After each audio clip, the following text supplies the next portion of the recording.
My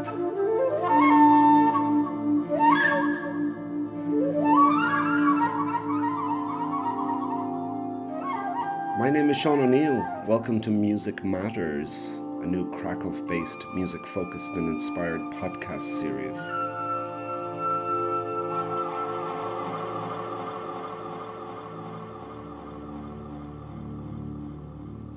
Each week, we will interview a local musician and explore various themes related to their early years and their unique relationship with music. How have certain factors influenced and molded them into the artists they are today? We'll also touch on current projects that they're working on and even play a few songs of their choosing.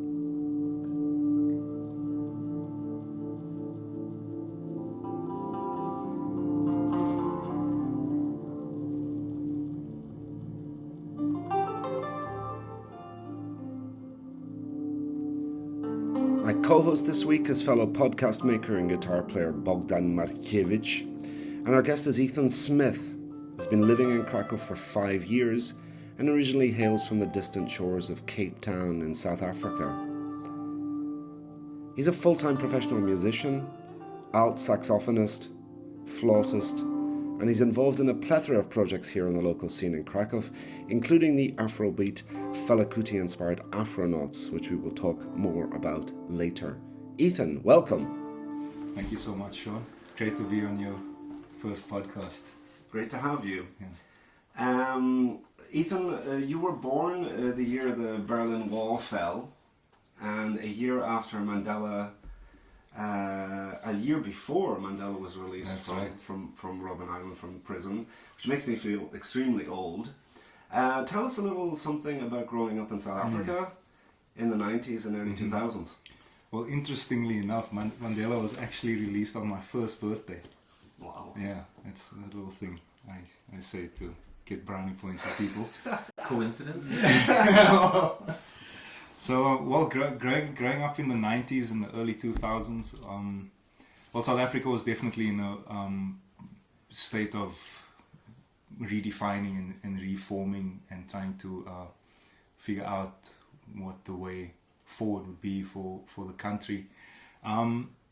I guess my question was kind of like, 50 years of apartheid, segregation, inequality, injustice and all that thing. I guess it didn't magically disappear after Mandela came, into power. Yes. Okay. And I'm thinking, were there still residues of that kind of socio-political kind of thing? Yeah. So that's the thing. So when I was growing up, we were what they called the born frees, because we were born at this time and just as apartheid was ending, or after, soon after apartheid ended. Yeah, so I'd like to come back to that topic of integration and stuff a little bit later for sure. But let's maybe move on to music and stuff. I'm really interested in, were you surrounded by lots of music? Was it a very musical family when you were growing up?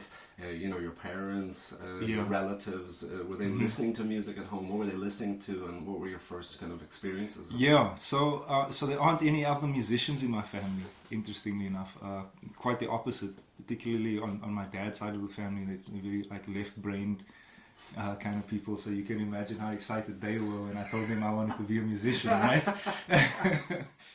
I like this idea of being able to express freely. I love the idea of improvising. That was the hook immediately. And I guess especially since I didn't read very well, I didn't read music very well, so it was ideal. Yeah, it was ideal. So okay, I'll just make stuff up then.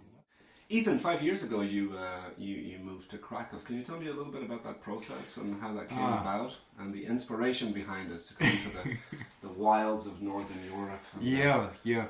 It's quite a far story actually, and it came about in a very sort of roundabout way, and in a way that I wouldn't have anticipated or ever have expected. But I started working with a traveling performing arts group called 𝗵𝗂𝗀𝗀𝗀. And the way that came about was I was with a friend of mine from university, 𝗃𝗵. He's a musician as well, and he's a monk. He's a Hare Krishna monk. What happened was that we were at this particular occasion festival, and we were playing, and then we were scouted, so to speak. We were scouted by a very influential priest within the spiritual headhunting. Yes, exactly. Beautiful.